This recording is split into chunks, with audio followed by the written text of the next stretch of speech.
It was March 12, 2004. A day that a small community in Fresno, California will never forget. Two women and their family began to desperately shout for help in a front lawn, demanding for their children to be released to them. Suddenly, a mysterious, creepy-looking man, over 6 feet tall, appears out of nowhere trying to calm the two distressed mothers. Neighbors and friends witness all the commotion and call the police. Police arrive, to which they thought to be a normal child custody dispute. However, things began to take a turn as the intimidating, creepy dreadlock man randomly walks away into a house and shuts the door. Authorities approach the house and try to enter, but the door is locked. The police begin to shout, "Open the door! Open the door!" The man does not answer, as they are demanding to come out and speak to an officer.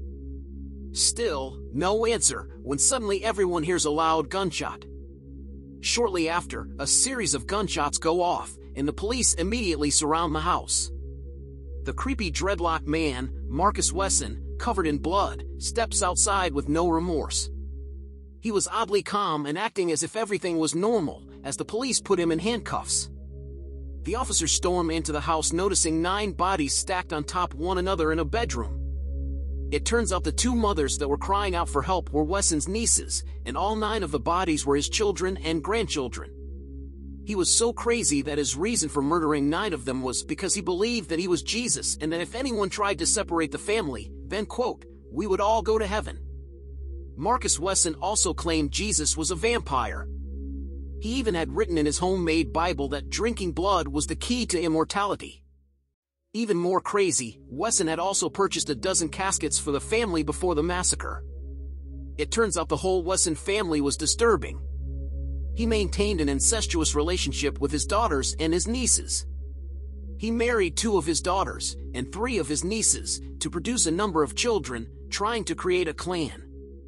Ruby Ortiz, one of his nieces, admitted that Marcus Wesson began molesting her at the age of 8, claiming that the sexual abuse was a father's way to show affection to his daughter. By the time she was 13, Wesson told her that she was to marry him because God wants man to have more than one wife. He also convinced her that God wants them to create more children for the Lord, leading them to have a baby boy. He told all of his kids this. Wesson also had 11 kids with his first wife. On the day of the massacre, the 2 mothers heard that Marcus Wesson was about to move the entire family to Washington State, so they feared of losing their children, which is why they were frantically shouting. Instead, all hell broke loose, killing all the children. Marcus Wesson had been sentenced to death by lethal injection. He is currently in San Quentin State Prison on death row today. If you enjoyed the video, please like and subscribe. Thanks for watching.